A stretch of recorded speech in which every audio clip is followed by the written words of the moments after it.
Okay. Ready? Yes, I'm ready. I have an email, but it's not urgent. The president needs you. The president's neck is missing.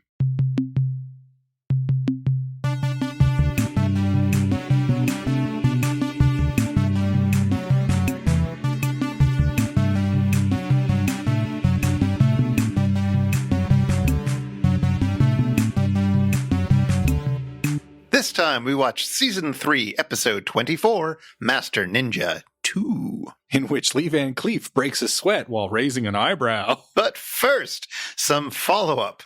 Do we have any follow-up? We don't have any follow-up, but here, I have a question for you. Okay. I have a question for you. Should we be more like other podcasts and other shows? Should we, be introducing ourselves and explaining ourselves at the top of the show? Say, hi, welcome to It's Just a Show, your podcast about MST3K and all the weird stuff they bring up. It's like, oh, it's just a show and the things around MST3K inside and out. Well, I wasn't thinking it would Doing be it like that. We could. We totally could. You're listening to Wiener and the Bean. Am I Wiener or the Bean? I think we have to pull that one out of a hat. We can trade that we off toss each for week. it. Yeah. A bean toss. Yeah. So do you think we should be a little bit more explicit? I mean, we both are on our other podcasts. Well, I think that's because if you go to an MST3K podcast, I've always assumed, and it seems like 60 plus episodes in now, that's the correct assumption, which is that, if you're listening to the show about Mystery Science Theater 3000, you're curious about it, but you're also curious about all the things that got brought up. And in fact, those curiosities were stoked when you initially watched those episodes. Like MST3K, as we've talked about time and again, is a great gateway into all bits of pop culture, all bits of culture, I should say, high and low. And that's what's interesting about it. So I think just knowing that it's an MST3K podcast makes you think it's like, oh, this will be about anything. And no one's just going to download a podcast going like, I guess it is a show. Maybe I should listen to it and not know what Mystery Science is. Well, that's true. I don't know. I guess sometimes I do feel like we should warn people who are new to the podcast, exactly what they're getting into at the top of the show. But I also just like sort of leaving people in the lurch a bit, having a bit of mystery at least. Mm-hmm. You're in it. They're going to talk about it. Okay, there's a little bit of follow-up. That's a little bit normal for shows. Okay, summaries. Okay, and we've got what are their thoughts? Okay, now it's like, and now we're spending quite a long time talking about Shaft. Yeah. Or whatever. Yes, for the Bela Lugosi movies, because Bela Lugosi famously played Shaft in the early Shaft films. Yeah, in the 30s Shaft films. Remember, Shaft was originally Hungarian. I never drink Colt 45. Shaft, he was called at the time. Yeah, so, all right. Well, we can keep it the way it is. I just thought, we're getting on to some big numbered episodes. Maybe we want to start thinking about switching it up. Maybe we want to start saying the name of the show at the top of the show, introducing ourselves to new listeners. Not like spending 20 minutes just introducing ourselves and explaining the concept, but having it in that quick one line. So you'd have like a, hey folks, you'd have a trademark Marin, and you want like a succinct line, sort of the way that Clive Anderson used to summarize Whose Line Is It Anyway by saying it's like, it's an improv show where the points don't matter. So you'd want one of those, and then of course a Casper ad. Either a Casper ad or I don't know, Blue Apron. Yeah, no, Blue Apron, get in touch with us. Yeah, or Casper. Yeah. Please do. We want money. We want a new mattress. Yeah, I want a new mattress that I can eat off of. So I want both of these sponsorships. One of those waste mattresses. All right. Well, listeners, let us know if you have any opinions on this vital matter. Yeah, should we have an intro? It feels wrong at this point. You know what also needed an intro? Master Ninja, which it had, as we talked about last episode when it was the Master. But they threw it away. But they threw it all away, and now look at that show. Hi, I'm Max Keller. Today we watch Season 3, Episode 24, Master Ninja 2. The Master Ninja in question is John Peter McAllister, who became a ninja while on leave in Japan after a stint in the Korean War. He was an assassin for hire or something, but 30 years later he's back in America as a ninja who serves no master and looking for the long-lost daughter he never knew he had. McAllister teams up with a young tough guy named Max Keller and mentors the lad in ninjutsu. Oh, and Okasa, one of McAllister's former pupils, is determined to kill his former sensei. So Keller and McAllister hit the road looking for the old ninja's daughter while avoiding Okasa. Each and every Friday on NBC. Anywho, forget all that. McAllister's daughter doesn't figure into this direct-to-video release that stitches 2 episodes of a forgotten TV series into an alleged movie. In our first episode, we start with some serious dirt biking before Max falls for a feisty young lady who's trying to organize a union at the local cannery. Uh-oh! Turns out the cannery's corrupt and thwart the attempts to unionize with deadly force. With all its dockworker intrigue, it's basically season 2 of The Wire, but with Lee Van Cleef's sciatica ninja moves in place of Ziggy's alcohol-poisoned duck. In our second episode, Okasa mercifully returns to provide some much-needed ninja action while McAllister and Keller help special guest star George Lazenby rescue some hostages. Will McAllister and Okasa make peace, or will their vendetta end in bloodshed? Will McAllister reconnect with his daughter? Since NBC canceled the show after 13 episodes and Lee Van Cleef is long dead, he never met his daughter again. Oh, and Shokasugi is still kicking around at a mere 71 years young, so I guess Okasa won after all. The end. Meanwhile, on the satellite of love, Joel and the bots are doing improv, which Adam and I talked about in another time, another podcast. Link in the show notes. But suffice to say that the bots fail to yes-and each other, and comedy is ruined. Invention exchange, the Mads present a buffet that has food rolling by you on a conveyor belt. Did conveyor belt sushi restaurants not exist yet? I hate to deal with facts this early in the show, but let me check. No, it looks like it's from the 50s, at least in Japan. They probably didn't have them yet in Minnesota. Anyway, Joel offers the Gerbil Sphere 2, a closed environment where a gerbil, or hamster, in a wheel powers all the mechanisms that keep it alive. It's just like Biosphere 2. And, just like Biosphere 2, it's pretty much a failure. After watching a bit of the movie, they get excited about Timothy Van Patten's custom van, and they design their own. Gypsy's van is filled with Richard Basehart ventriloquist dummies, Tom's is based on the fantasy artwork of Frank Frazetta, and Crow's has a sensible desk with an ergonomic chair, so that's nice. The next segment features Crow as Timothy Van Patten in Patton. You know, the film about George S. Patton? He mumbles in front of an American flag. Now I want you to remember that no babisturb ever wub a war by dibbing for its company. After the movie, Joel cheers up the bots with a cardboard dress-up doll of Lee Van Cleef in Joe Namath netted slingshot briefs. When you put on his ninja outfit, you can fold his guts away. Then they read a letter from a film studies grad student who lets out a very familiar, to me at least, cry of pain. We end with Frank asking Dr. F to step aside so that he can sing the praises of another guest star from today's quote-unquote movie, Monty Markham, who starred in Frank's favorite sitcom as a kid, 1967's one-season flop, The Second 100 Years. He asks for all of us to write to ABC to bring back The Second 100 Years starring Monty Markham. So, have you? See, here's the crazy thing about Frank's plan. In this day and age, the second 100 years would get a comeback. Well, we'll talk about that in a bit. But first, I want to ask you about something that you said in your summary. In your imagination, when these shows flop and fade away unresolved, do the characters not continue on? Yeah, they die. They all die. That's why there's no more. They just died. Okay. It's sort of like how there are so many plans that you have with your friends and your family, but they just die. So they're just canceled. That's what canceling is, Chris. It's death. Well, your fan fiction must be great. Yeah. It's all about people who aren't around anymore and how they ceased having adventures. It's just, yeah. It's basically casts of shows just going to funerals as they get older and watch their friends / cast members die. Oh, so how does Master Ninja 2 stack up to Master Ninja 1? Oh, this show wasn't canceled fast enough. I don't know. Once you've agreed to have George Lazenby on your show, you don't want to let that by. Yeah, well, that's the thing. It's like, I need the star power of a man who went from James Bond to appearing in Emmanuel the TV series. Hey, that was a good TV series. Oh, yes. It always preceded Red Shoe Diaries on Showcase. Oh, man. This is another episode, which was a fantastic episode of MST3K, and 2 not-so-good episodes of the Master. Yeah, the weird thing about this one, and it was much, it's funny, it was a tricky thing. Last time I wrote the summary for the episode, but I could kind of remember what happened in the Master Ninja movie. And then with this one, it's like, I always forget what happens in Master Ninja 2. George Lazenby shows up, and I think there's people trapped somewhere, but I don't remember. And I just watched it, and I already kind of forgot. I just read it, and I already forgot what happened. I remember now that I've rewatched it, the Union Organizer. Mm-hmm.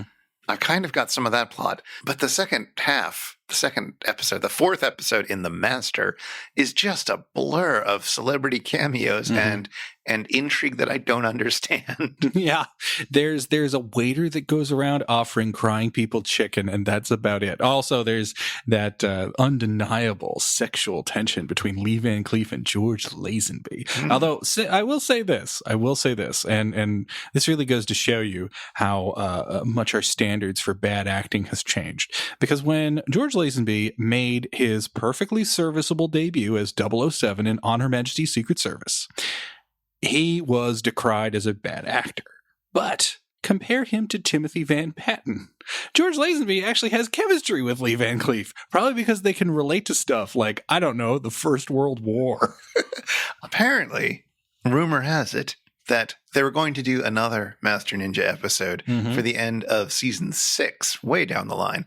And they switched it out at, I don't know, let's say the last minute, because they realized it was going to be Frank's last episode. So they wanted to do him a solid and give him Samson versus the Vampire Women, an El Santo movie, which is exactly the sort of thing Frank loves best in the world. And boy, am I glad they did that. I do not need any more Master Ninja in my diet. So we should talk about ninjas, and especially ninjas of the 80s, because I was a child of the 80s, and ninjas and also other martial arts things, they all kind of blurred together. But like ninjas were definitely a thing that people were, well, I say people, young boys were supposed to be really into. Yeah. And I kind of liked some of the like shurikens and so forth, but I didn't really care about ninjas particularly. And also I feel like I didn't know anything about ninjas. So maybe you've done the research on this more than I did. As a resident ninja expert and cultural sensitivities expert, I know much about the way of ninjutsu. No, I too am a child of the 80s, and as such, ninjas were around all the time. They had everything. They were operating in gangs. They were sometimes operating solo. They had a variety of cool weapons, some for close combat, some that you could just throw from a distance and instantly disable or kill an enemy. And best of all, ninjas had a great sense of theatrics. So I liked ninjas because it had everything that you'd find appealing. You were somehow, if you were to be a ninja, then you would simultaneously be like the most terrifying killing machine ever. But there'd be like certain people that you could connect with because they were perhaps as special as you, but also you got to wear a cool bodysuit, often with a headband that said ninja on it. in that font. Yes. And honestly, I think it's a Chinese restaurant font. Yeah, probably. So did you want to be a ninja when you were a kid? Absolutely, to the point where with the movie Three Ninjas that came out when I was young enough that myself and my cousin, who was also a big fan of the film Three Ninjas, would essentially pretend to be two ninjas because we could not find another friend to pretend to be ninjas with us. You didn't make a little like hand puppet ninja friend? No, we did not. We did not. And of course, we were such great ninjas that we had outgrown our need for a sensei. Though I did carry with me a book of karate moves that I had that was called Action Karate. That's definitely seems like the kind of skill you can pick up from a book. Yeah. You could become a ninja in 12 easy steps. So other than Three Ninjas, a movie that maybe I vaguely have heard about, but it's going to take some dusting to find it in my mind palace. Mm-hmm. What were the other big ninja touchstones in your young life? Well, there are the Ninja Turtles, and indeed the early run of that show and the first two movies are big in my youth, and the assorted toys and the video games. And I was also huge on the amazing Ninja Gaiden games for the Nintendo, which were incredibly frustrating. And of course, there were like animes that you would pick up like at Canadian Tire that would just be like 3 random episodes from different animes that had a ninja theme. And I had a couple of those growing up that my brother and I watched religiously and would always ponder. It's like, what happens in the rest of this like 100 episode anime that's not airing anywhere? And it's also clearly not for kids. Yeah. It's not La Blue Girl, but still a little iffy.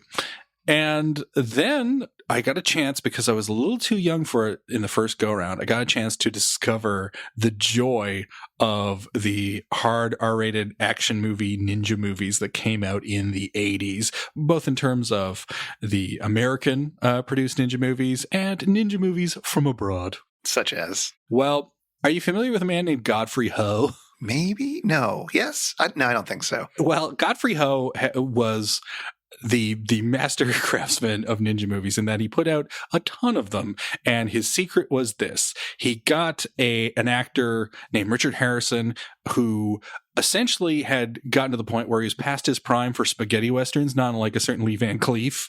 And in the 1980s, Harrison ended up working a lot for Hong Kong director Godfrey Ho, because it was a way to kind of get some money to a falling star, and Ho worked cheap and fast, and he didn't have to do much except for occasionally wear a yellow ninja outfit and put on a headband that said NIN, then a shuriken, JA.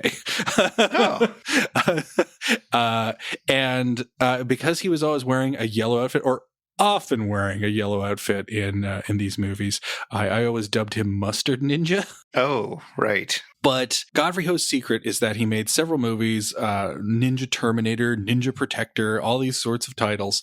And his secret was he'd film footage with Richard Harrison for about 5 days. And then he'd stitch together another movie that he may or may not have had the rights to into that footage. What's Up, Tiger Lily style, I guess. Oh, God. But it's not a comedy. It's a serious ninja movie made for, again, the price of about $5. And the ninja stuff is legitimately like kinetic and fun. It's much like Lee Van Cleef. It's an actor who cannot really move well, but it's shot and edited in a really exciting way. And the storytelling decisions that Godfrey Ho makes, whether because of creative ambition or lack of money, or perhaps both, are really inspiring, such as when Richard Harrison gets a threat that he answers on his home phone, and his home phone happens to be a Garfield phone. Or when a movie ends with Richard Harrison getting knocked to the ground by the baddie, but that dislodges a gun from his sleeve. He has a weird mechanism that just shoots a gun into his hand, and he fires the gun, and it's like almost like a rocket launcher, this little handgun, and it blows up the villain's house, and triumphant music plays, and a big text block comes up on the screen and tells you what happens to all the characters afterwards while the triumphant music is going ba-da-da-da. Like Godfrey Ho movies, please watch them. Ninja Terminator is definitely the best of the bunch. But of course, that's on the non-American side of things.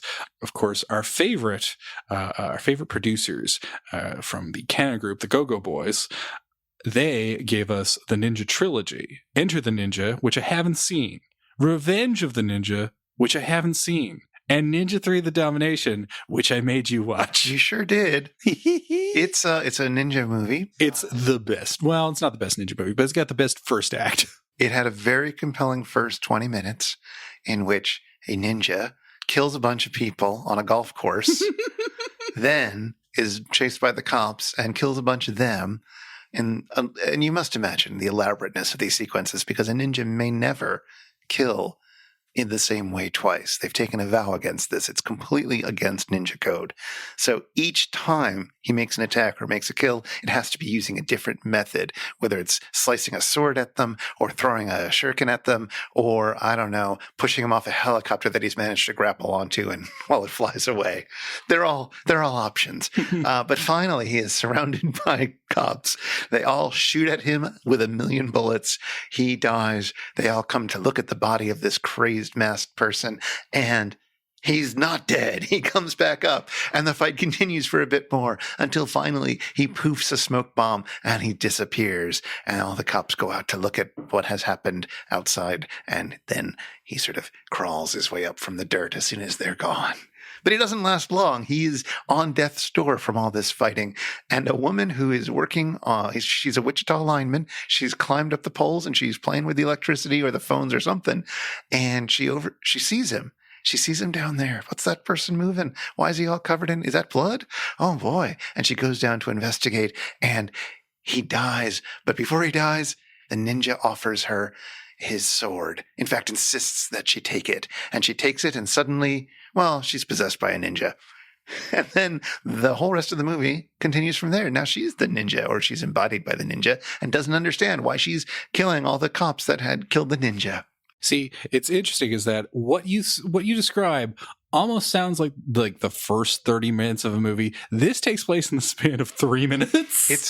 It's riveting. It's real quick. Yeah. It's real quick. And very much like, I don't know, Zombie Nightmare or something in a lot of ways. Yeah. So it has a lot of the similar beats. And because the thing I was most fascinated by, in addition to its quick pace and its bonkers plotting, and what I just love, I wish the rest of the movie was as good as that first act.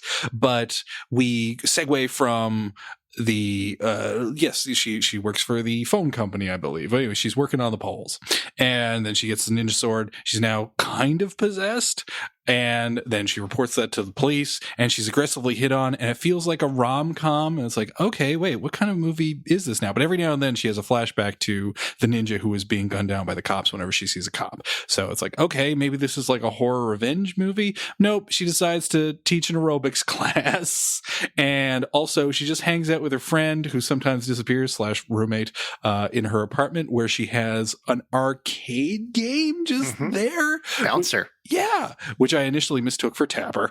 Very different. Rookie mistake. Yeah, but the sword keeps floating around, and she gets possessed alternately by the sword, but also Bouncer. And it's basically the entire movie. The entire movie is like it was written by Strong Band. It's so great. So here's the thing. I didn't take a lot of interest in ninja stuff, but I do remember, even though I was a bit young to really think a lot about it at the time, I do remember a lot of racism towards Japanese people in the 80s, especially the early 80s, because they were suddenly an economic superpower after we, quote unquote, kicked their asses in World War II, whatever. But there was a lot of anxiety because they were coming to America and buying everything up. And there's a common joke in all sorts of TV shows and sitcoms. And I think even, MST3K makes a few jokes along those lines. In the previous episode. Yeah, but they're doing it in a more knowing way, I think. Yeah. But so you see that reflected in a lot of things. They made movies about anxiety about Japanese people, gung-ho and things like that. Well, it gets to the point where it infiltrates, and it lasts long enough that it gets to 1993 or so. Because I remember the plot of RoboCop 3 is that the big evil corporation from the past two films have been bought up by the Japanese. Yeah. And they build a ninja robot couple that tries to kill RoboCop. You can see it in Back to the Future 2 as well, if you remember that part, where they're imagining a future where the wimpified Marty McFly in the year 2015 is completely subservient to the Japanese boss and all that stuff. So apparently, and this is, I'm only taking Wikipedia's word on this, you see a bit of this in The Master, in Master Ninja, especially in some of the early episodes. There's a lot of these, ninjas are cool, but of course we have to have a white ninja so that American audiences will appreciate him as our central character. But then all the other ninjas are going to be Japanese because he's a safety ninja. Yeah, exactly. But he's also the only ninja we can trust because of this. He's the only white ninja. Therefore, every other ninja who's trying to track him down has to be Japanese, which makes all the Japanese characters into the bad guys. Apparently, the producers of the show realized where this was going and decided to stop having so many ninjas in the later episodes. Thus defeating the purpose of having a ninja show. Well, I mean, Lee Van Cleef still gets to be a big old ninja, but you don't have that plot line of Okasa chasing him down and other types of ninja organizations showing up. Like they were originally planning on getting deep into that lore, but they realized it would come off as incredibly racist. See, that's why all of this could have been solved if Okasa was the star of the show and he was a good ninja. Yep. Because the ninja stuff, I'm not going to say it's good, but it's the best part of the show. That's not the theme song. That's low stakes, but yes. Yeah. I mean, seeing two people in black pajamas fight each other, sometimes wearing chainmail masks and face coverings, that's when the show gets diverting a little bit. It's a lot better than the rest of the show, especially all the stuff with Mix. But we should probably talk about our very unconvincing ninja friend, Lee Van Cleef. Oh boy. We saw him once before when we watched It Conquered the World, way back in, I think, episode 7. What else has this guy been in? He has a name that I certainly had heard of before I started watching MST3K, but I don't know if I've watched any other movies with him in it. Mm-hmm. Well, it's a good thing I'm here, because Lee Van Cleef will be known to all listeners for two famous roles, two famous films, let's face it, that had a bit of a Western influence, you might say. Films in which Lee Van Cleef looms large and is indeed in charge. And those two movies are, of course, John Carpenter's Escape from New York and a movie called The Commander, made shortly before he died. These films are very, very fun. Escape from New York is a legitimate great movie, and The Commander is just a pleasant surprise that is in the Braddock Missing in Action Rambo First Blood Part 2 vein. There's some boring young actors in The Commander, but the stuff with character actors is great. And of course, Escape from New York and The Commander are united by their choice of character actors, not just in Lee Van Cleef, but of course, you guessed it, Donald Pleasance. Of course. Of course. So there's Donald Pleasance. So you've seen him because of Donald Pleasance. Well, I thought to myself, Donald Pleasance movie, and I think Klaus Kinski is also in it, in The Commander. Wow. Yeah, a cast of thousands. Hey, you should hear Escape from New York's cast. The bad guy is Isaac Hayes, and the friendly cabbie is Ernest Borgnine.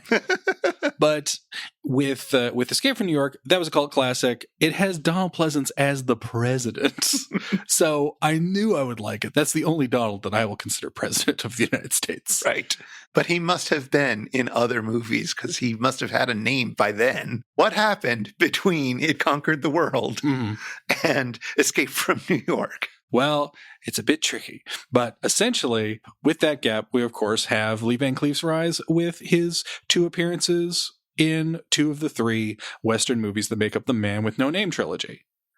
So he is the bad in The Good, the Bad, and the Ugly, and he is Angel Eyes in the better of the 3 movies for a few dollars more. Ah. And he's absolutely terrific in it. It's funny. He has terrific chemistry with Clint Eastwood, even though they're kind of like 2 flavors of the same ice cream. Like it's a bit like getting a box of Neapolitan that's like chocolate, dark chocolate, and milk chocolate. But he's kind of the better version of Clint. Like he's more compelling. He's got a more interesting face. He's got a better voice. He's just great. And again, he's got that. He sounds like gin that was made in a tub. He is genuinely like physically imposing and scary when he is playing a bad guy in The Good, the Bad, and the Ugly. But he's able to hit the sympathetic notes for his initially ambiguous character in For a Few Dollars More. And it's really with Westerns because he was also in a series of movies called Sabata, I believe, in which he is a cowboy hero who has like a bandolier of dynamite around him. Okay. And I've downloaded all 4 Sabata movies, but I still haven't watched them yet. But I do intend to because I'm a huge fan of spaghetti westerns. And as a fan of spaghetti westerns, I've seen him in a bunch of other ones that range from brilliant to it's still a spaghetti western, so I still like it. You're guaranteed an Ennio Morricone score. You're guaranteed frenetic editing and extreme close-ups on someone's sweaty eyes. You got all that stuff. And Lee Van Cleef was so at home there that when films either played up that connection, as Escape from New York does, as a retro-futuristic Western in 1982, or The Commander, where he's kind of like the old war hero, It's perfect. It's perfect for him. And he's great. He's great in both of those things that were made slightly before and slightly after The Master. So he still had it. He just didn't have it on a budget with Timothy Van Patten. Oh. So here are two details about Lee Van Cleef that I learned in barely doing any research about it, which is to say, again, going to his wiki page. First off, so he had a car crash in 1958, early in his career. I'd heard that, yeah. Yeah, and it really wrecked him bad. And basically because of that, he had a lot of pain throughout his life. Oh. You can imagine that's a problem when he's trying to be a big ninja guy many decades later. He'd also had a pacemaker installed around that time, which is also not going to help. While he was recovering from his car crash and unsure whether he'd ever be able to act again, especially like on a horse, which was a lot of his work then, I guess, one of the things that he did as a potential plan B was he began a business in interior decoration. What?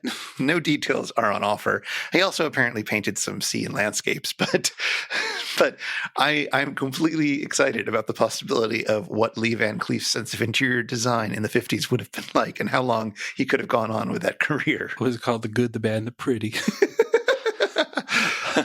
The other thing is that at some point he lost part of his middle finger. Yeah. He lost it while he was building a playhouse for his daughter. That's what I had read as well. Although I've never noticed a weird finger. So they must have pulled what they did with the guy who played Scotty on the original Star Trek, and they just kind of shot around his hand. Oh, I didn't realize that Scotty had that as well. He's missing one whole finger. Oh, I was thinking of the other person that we've looked at who is missing an entire finger, Harvey B. Dunn, Ooh. who you might recall from a bunch of Ed Wood films and also from Teenagers from Outer Space. Yeah, he tampered in God's domain. Yes, exactly.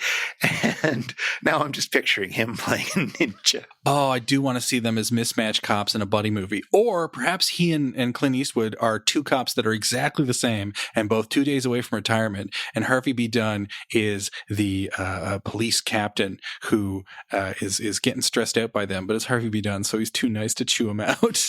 You boys are loose cannons. That would actually be terrific. Oh. Yeah, but once I'd heard about it, I kind of tried to look for it a bit during the show, and I didn't notice anything, so I don't know what they did. No, I think once again, like they were pretty canny about showing that. I know that in Escape from New York, he's almost always in close up. So you never see his hands really. But I mean, this was The Master. They didn't even get like his body double very accurate. I don't think that this show is taking a lot of care about the details. No, admittedly, but that would require paying attention, and I don't think they had any idea how to use Lee Van Cleef in any sense of the word. I guess one fun thing about Lee Van Cleef that I should mention. So I recently saw that there was an interview on the Carson Show to promote this show, to promote The Master. Oh, yeah. I guess that makes sense. Yeah, so he shows up. I mean, it's NBC, so of course it makes sense.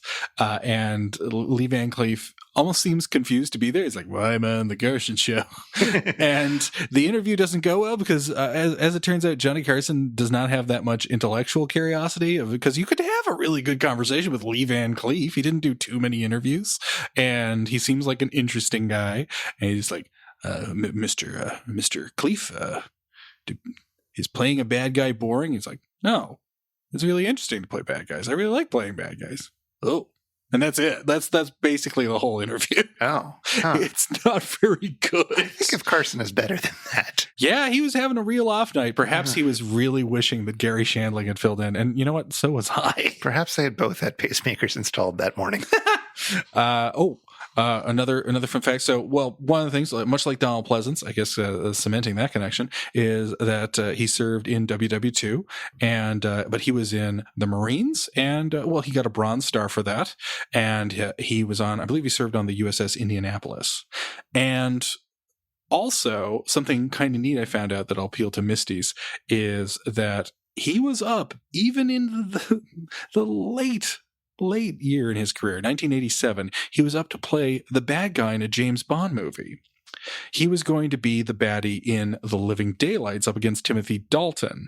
But funnily enough, either he turned down the part or they decided to go with their first choice, Joe Don Baker. Oh, right. Right.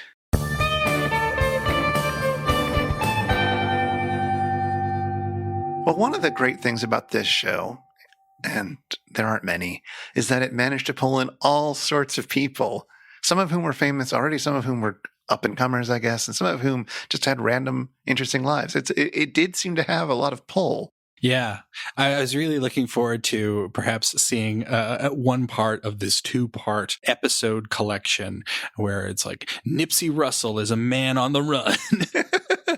So in addition to Demi Moore and Claude Akins and all the people we listed from Master Ninja 1, this time around we get a few more familiar faces. So let's run through a few of them a bit quickly, but not as quickly as we would in the Shell 13. Mm-hmm. Let's do. So first up, we've got our union organizer from the first of today's 2 episodes, who is played by Crystal Bernard. Crystal Bernard. I don't know how you say her name.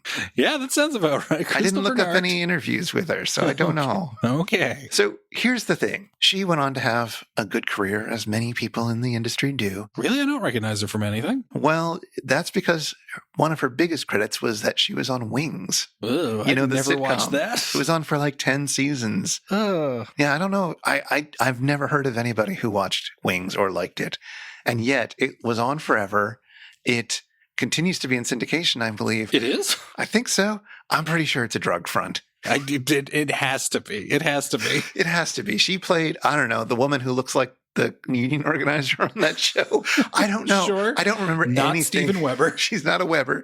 No, I don't remember anything about this show. And it was on before some other show that I like to watch. So we would always catch the last few minutes of Wings, and I would always be glad we hadn't watched it. But she was also in another show before that, less well-known, less long-lived as Wings was, called It's a Living. Oh, is that about Fred Flintstone's dishwashing pterodactyl? I mean, almost.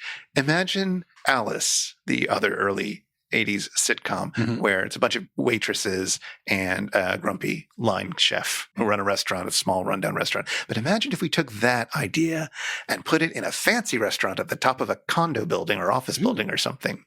So yeah, they're in some incredibly fancy building at this spacious thing with all the little circular tables that you go around, and all the waitresses are wearing these very nice outfits. But it's just the story of, the women talking sass to each other and getting into misadventures, and the cranky chef and oh God, there's a piano guy who's the terrible flirt. I see. And so for several seasons, I think she was brought on in season 3. It did go on for quite a while. She was one of the waitresses, one of the leads in this. And I watched It's a Living with my family quite a lot. Of course you did. It was an Ann Gillian vehicle, which will mean nothing to no one at this point in history.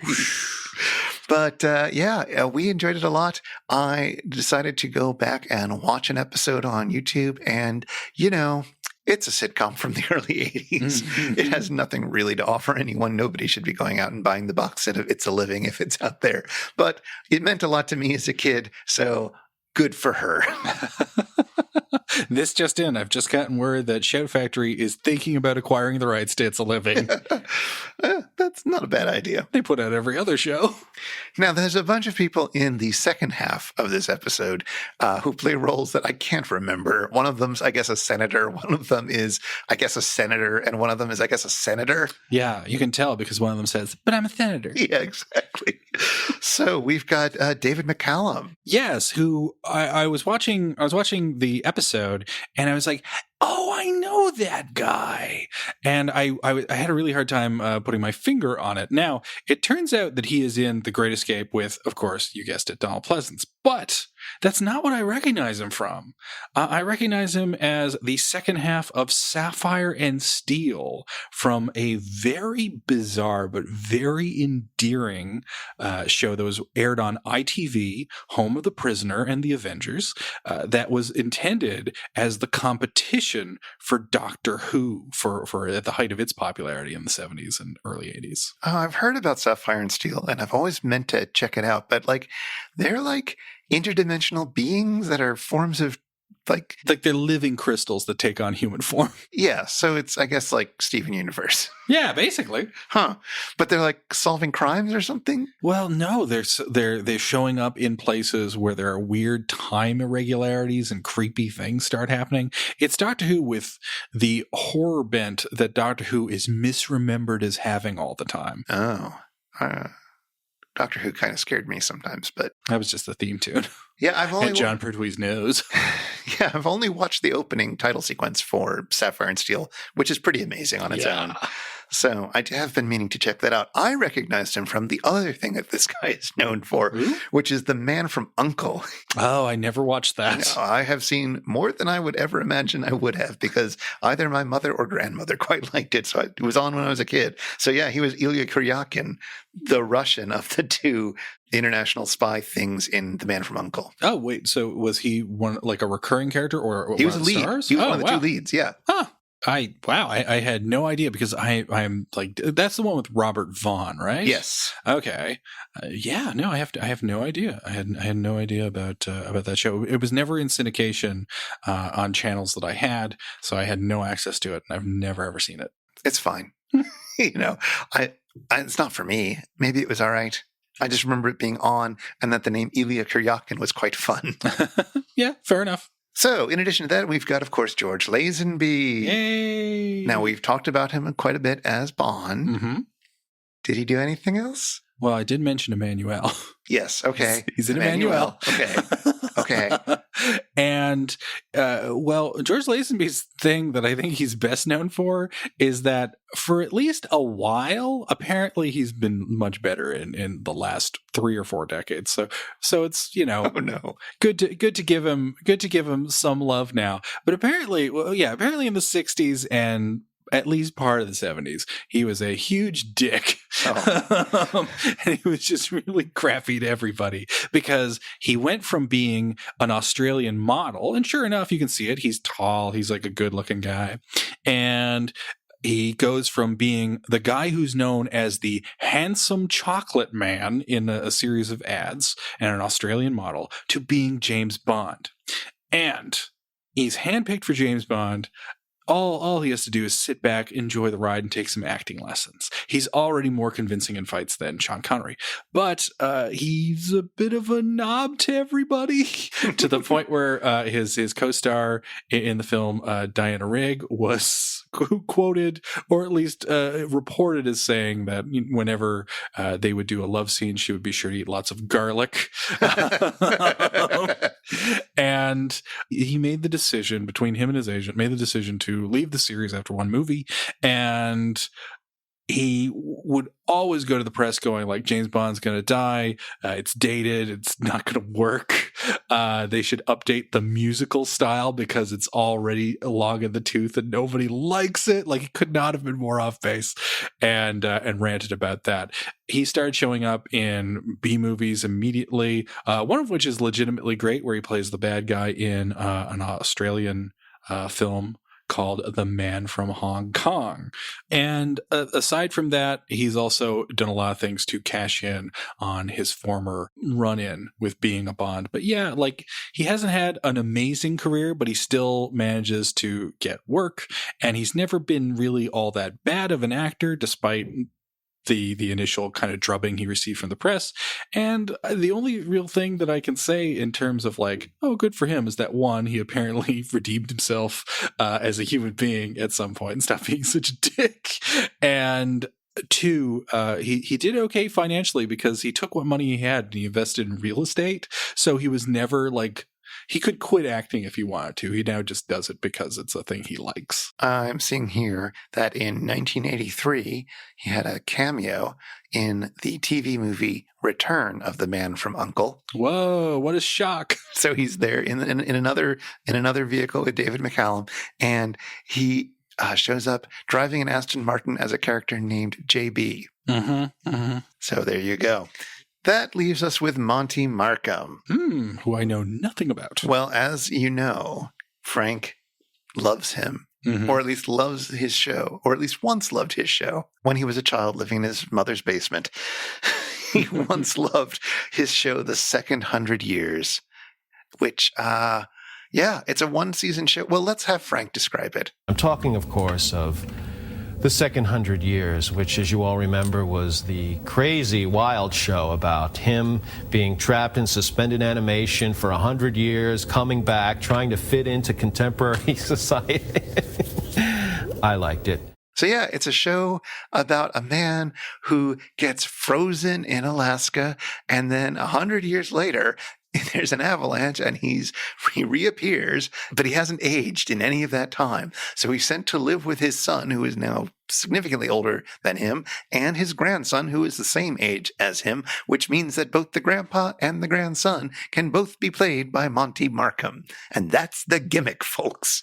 And we recently watched an episode. We sure did. Second 100 Years, and a lot of things that were interesting about that. One, I will say that Monty Markham does a fine job with a dual role. Absolutely. And it's genuinely impressive that they committed to that, which seems like they're just making their work harder for them on the show. If Patty Duke can do it, then why not Monty Markham? And you know what? I think he does a better job, frankly.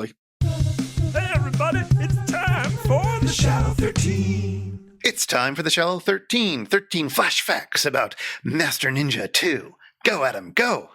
Our typically muddy and visually gross Film Ventures International credits has some dojo footage shot with a weird spotlight effect. Seeing this, Joel quips, "Feel like a panda on the run."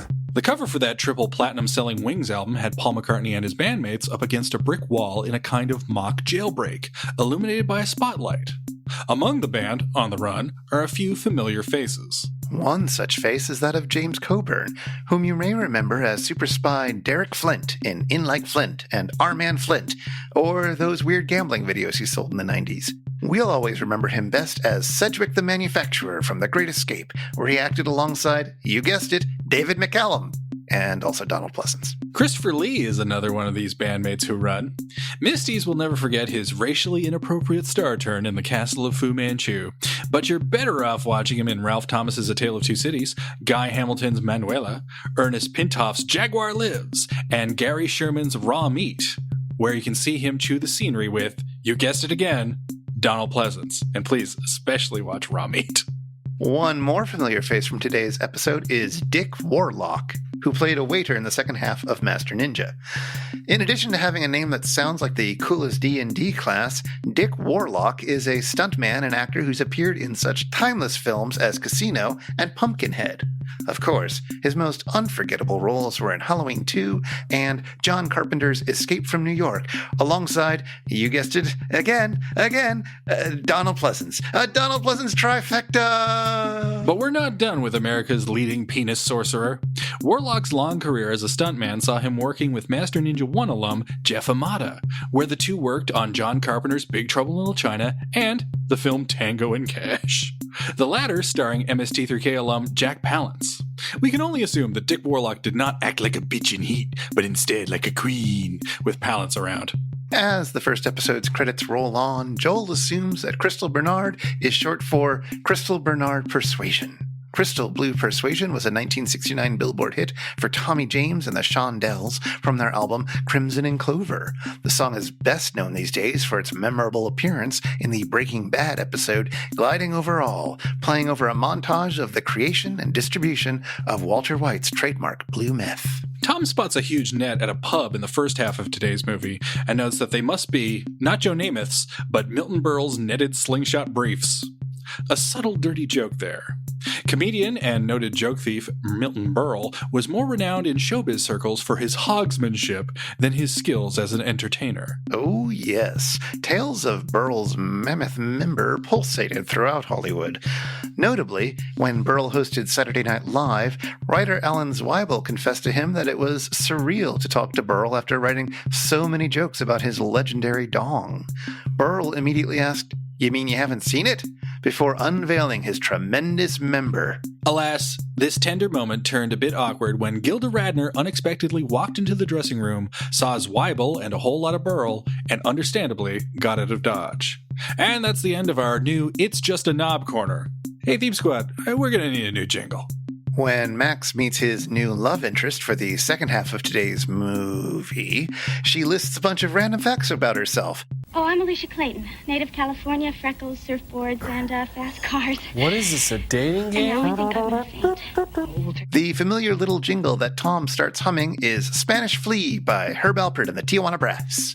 This easy listening Billboard hit enjoys long walks on the beach and longer stays in bed, and was used as the Bachelor theme on the dating game. But Spanish Flea is now more commonly associated with its appearances on The Simpsons, including a scene where Homer sang the rare version of the tune with lyrics about a little Spanish flea with dreams of becoming a singing sensation. Tom looks at Max's hamster and quips, Did you ever see Food of the Gods, buddy? The Food of the Gods is a Burt I. Gordon film, and Gordon should be familiar to you as he did several MST3K films, including King Dinosaur, which we covered back in episode 18. The Food of the Gods, about people on a remote Canadian island getting attacked by oversized animals, stars Marjo Gordner, the child preacher turned actor, who we discussed in our episode on Star Crash. All 13 episodes of The Master have been repackaged into movies.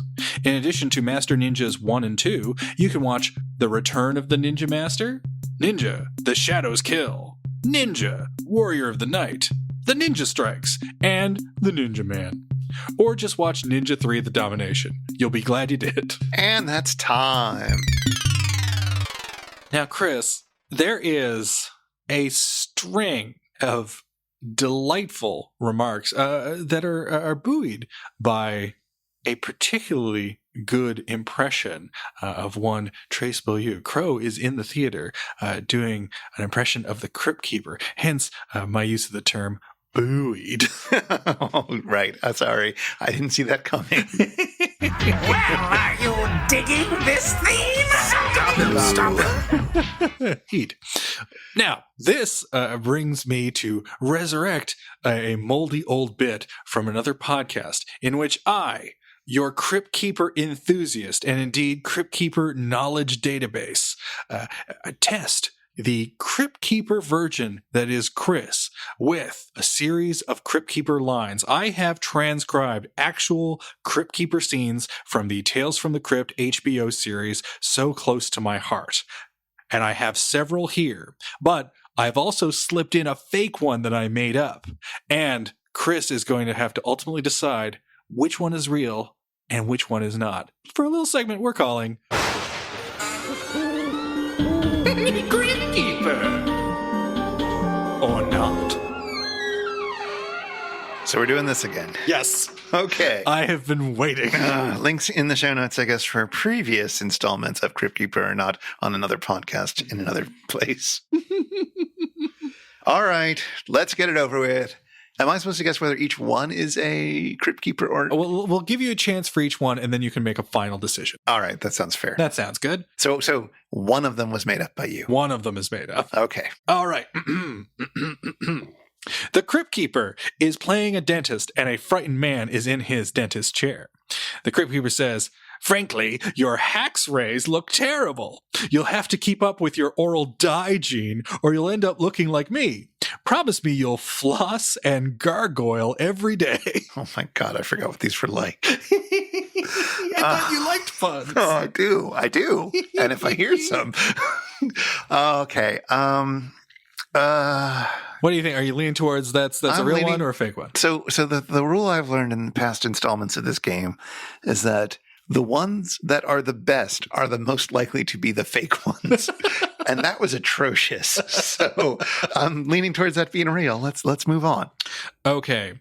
The Crypt Keeper is in a beekeeper outfit, and good look. He lifts up his net and says, "A honey thing happened to me today.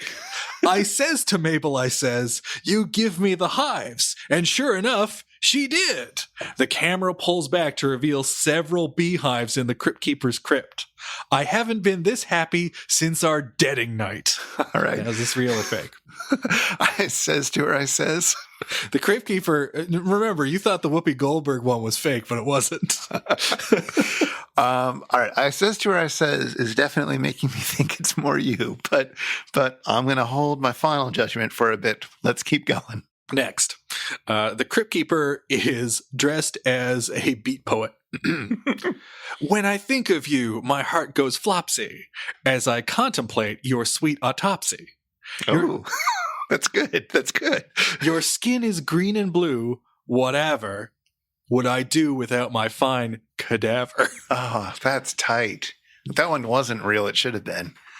I'm going back thinking about that bee scene again because it has some real visual appeal. I could totally picture them pulling back on a bunch of hives. Well, this one is very good, which again means it is more likely to be you. But let's hear the last one, I think. Two more. Okay.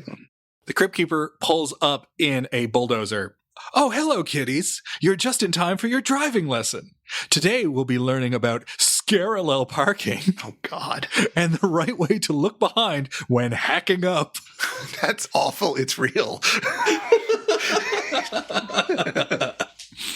Lastly, a close-up on a feather coming down into the crypt beautifully. The camera pulls over to a bench. In a white suit, wearing a buzz-cut wig, is the Crypt Keeper. Crypt Keeper says, "Hi, I'm Fearest Gump. Care for a chocolate?" The camera pans over, revealing Alfred Hitchcock is sitting nervously next to the Crypt Keeper. The camera cuts to a close-up on the Crypt Keeper. Mummy always said life is like a box of chocolates. Sometimes you get a fudge scream. Sometimes you get nougats. Wait, so there were two chocolates? Yes. Oh, that one seems Bit real. lazy there. You think? So to recap, which of these is fake? Is it Beat Poet Crypt Keeper? Is it Driving Lesson Crypt Keeper? Is it Bee Crypt Keeper, I should say? Is it the Dental Crypt Keeper? Or is it Fearest Gump? It is. All right. I feel like I've narrowed it down to either the Beat Poet or the Beekeeper. And I'm just going to lean towards the fake. The one that you wrote is the Beat Poet. I wrote the Beekeeper one. Oh, so close. So close. There was just something about a Crypt Keeper who became a Beekeeper. No, I'm surprised they never it's did real it. good. And the hives, it could have had little fake bees going around. Yeah. Perfect. Well, good job. I came very close. I came much closer than I have in the past, I think. And let's see if this segment ever gets revived. But the Crypt Keeper has taken up all the time we had left for discussing Master Ninja in any greater detail. Yay. Is there anything else that we can say? Oh, wait. I remembered that we promised to have a segment about hamsters. Oh, no. Hamsters. I've had friends who've had guinea pigs. I've never owned any of these kinds of gerbil things. Have you? My brother, I thought he had a hamster, but he didn't. He actually had a guinea pig, and it bit me, and I dropped it. Uh-oh. But the guinea pig survived. Oh, good. But it was two kinds of trauma because I got immediate pain from a guinea pig bite and then the horrible guilt of dropping a cute little animal. Yes. Having dropped animals that should not have been dropped accidentally, very accidentally, it is a terrible feeling of guilt that immediately runs over you, even after you confirm that the animal is fine. Mm-hmm. I guess there's nothing funny about hamsters. No, not even the hamster dance is that amusing. If you've been affected by the issues on this show, if you seriously, if you can understand a word that Timothy Van Patten says, or if you'd like to ask us anything, get in touch with us. Our website is itsjustashow.com, and we're on Twitter at itisjustashow, and we'd love to hear from you. And this show is made possible by listeners like you. For as little as $1 an episode, you can help us research and record this show, and you can listen to all our superfan bonus bits. You can find out more by going to itsjustashow.com/Patreon or patreon.com/itsjustashow. And thank you. If you want to follow up on anything that was mentioned today, you'll find links at our show notes at itsjustashow.com/episode/66. So thankfully, no Master Ninja 3, our famed trilogy. We came this close, though. It's so close. We're not going to do it, though. We don't have to do it. We're not going to do it. Yeah, dodged a poison dart there. Indeed. So instead, next time, let's watch an episode that I haven't watched before.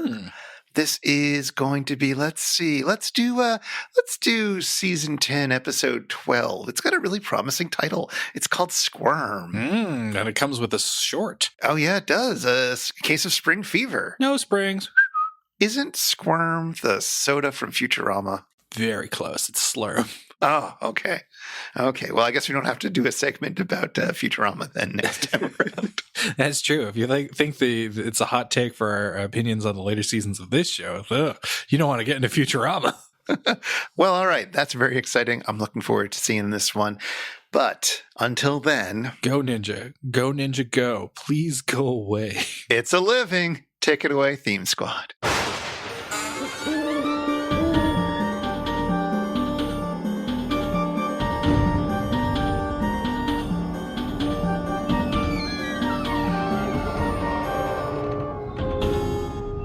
Incredibly frustrating.